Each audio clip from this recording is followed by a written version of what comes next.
Hi, would you believe me if I told you that in the next 12 minutes I can give you the information that you need to immediately change your life for the better? My name is Paul Robert Blackman, and I'd like to thank you very much for being here. Now, right now you're probably wondering and asking yourself why exactly it is that you should be listening to me. The answer is simple. I live without hate, and so can you.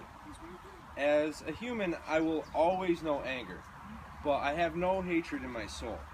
And there is an inescapable balance to the universe, and knowing that there's enough inherent negativity created through natural disaster around the world alone, there's absolutely no need for the human interjection of hatred into that equation. Now, as a husband and as a father, my singular purpose in this universe is to love and provide for my family to the best of my ability. It's my solemn obligation to continue the legacy of my father and his before him for my sons and all of the sons and daughters around the world. Now, this legacy will know many things, but hate is not one of them. To know what Einstein said, that energy can neither be created nor destroyed, only transformed from one form to another, is to know that if we do not think a negative thought, we will not speak negative words, and therefore we will not conduct intentionally negative activities. Now, this is the beginning of how to eliminate hate from your life and open your soul to an abundance of peace and happiness. So we should point out a few things that I'm going to highlight here. One being hatred deteriorates your soul. Another is that life is finite. We should be living to our fullest potential of peace and love, not hatred. Now, by eliminating the use of the word hate, you can immediately make your life better. And with no thought, no voice, and no action, these three steps are what's there to eliminate hate. So let's talk about how this can all happen now, and what needs to happen for this positive behavior to continue throughout the future. Now, hatred is turning humanity against itself. We have war, we have riots, we have bigotry, racism, domestic violence. These are problems that revolve around the hatred and the problems that lie at the core of evil and unrest in the human soul and the spiritual collective of the universe. Now, to solve these problems, we must eliminate this cause, the thought of hatred itself. So here's some steps that we can follow. Number one, just think as little of hate as you possibly can. Two, eliminate the use of the word hate from your vocabulary immediately. Just stop saying you hate things. And third, replace the use of hate with any sort of term that will express anger and dislike, but in a healthy and balanced fashion. Now, as I was researching the subject of eliminating hate, I came across an online article by Stephen Handel for a website called The Emotion Machine.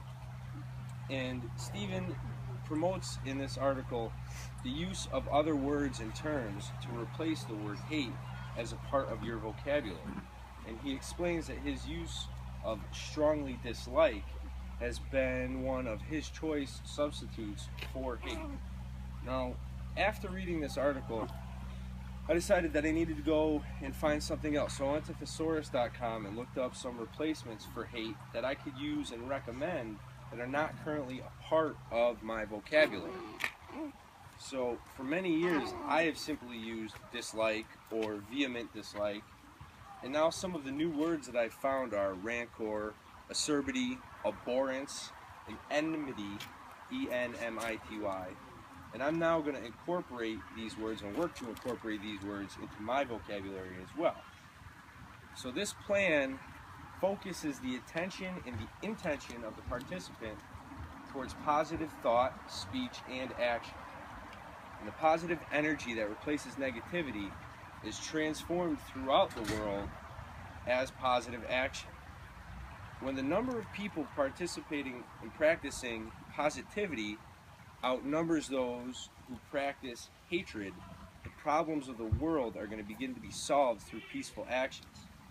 And on an individual level, people will experience better health and an overall sense of well-being. So I can look at some arguments that would work to counter what it is that I'm talking about here. And when I say that hatred deteriorates your soul, well, if someone argued that we don't have a soul, I would just simply say to them that eliminating hate should be done solely for the sake of doing good. Now, when I say life is finite and we should be living to our fullest potential of peace and love and not hatred, an argument can be made that because life is so short, why should someone care about not saying a word? It's just a word. I would say that when the names Hitler and Gandhi are spoken in the same sentence as hatred and peace, the argument supports itself that hatred can do terrible things to people. By eliminating the use of the word hate, you can immediately make your life better. Well, there could be an argument made there that this is just a bogus claim. And I can refute that with a simple fact that I am living proof of the power of eliminating hatred from my life. One day, I made a decision to stop doing something that was a negative part of my life, and the next day, my life was that much better. And every day since, and hopefully every day to come, will be one without hate in my life. And no thought, no voice, no action. These 3 steps to eliminate hate could be argued against that nothing as seemingly profound as this could come from such a simple procedure. And I'll say that by repeating that phrase, no thought, no voice, no action, when thoughts of hatred do enter our mind, it very quickly diffuses that negative thought, making way for peace and positive energy to enter our heart and soul. So I'll make an argument of logic, emotion, ethics, and faith, these things put together, and it's something that was agreed to me by possibly the most righteously awesome person I have ever had the privilege of knowing and calling a friend. This is my dear friend Paul Peter Butcher. He passed away 3 years ago, April 24th, and before he passed, Paul and I had a great deal of conversation about this topic.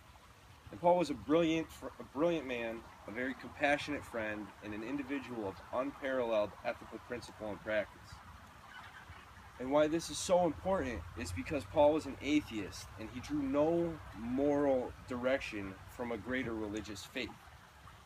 Yet he was one of the most morally sound individuals I could ever imagine. And the relevance to eliminating hate is that Paul believed in the logic of my argument that to not think of hate, not speak of hate, the conclusion being that we would be happier people by not acting with intentional hate and discord. Now, for the sake of another point of view of ethics and logic, I was looking at other articles about hatred that led me to the website of howstuffworks.com. And there I found an article by a man named Patrick Kiger.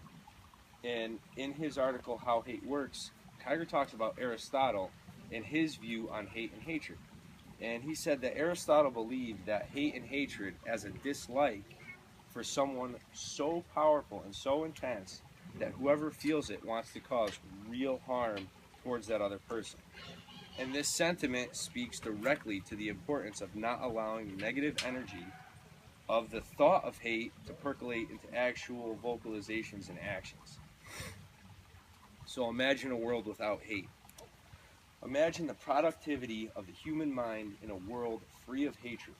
Imagine what we could accomplish as a people if we knew that we did not need to fear hate. So our time together tonight has been short, and I hope that you enjoyed my presentation and can take away the truth of what I'm telling you. And I'd like to thank you. Now just remember, hatred deteriorates your soul. Life is finite, and we should be living to our fullest potential of peace and love, not hatred. By eliminating the use of the word hate, you can immediately make your life better. Remember, no thought, no voice, no action. These 3 steps to eliminate hate, and remembering these things every day, and you'll have the tools to eliminate hate in your life. So we are living now in a new age where our individual expressions can echo across the globe with blinding speed.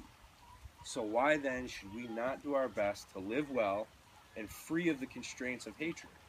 We can promote peace and happiness in ways that have never been possible throughout all of human history. But first, we must eliminate the hatred in our lives. One day without hate will turn into a week, then into a month, and the next thing that you know, years will have gone by, and you will be happier than you ever could have imagined. All because you made the choice to live without hate.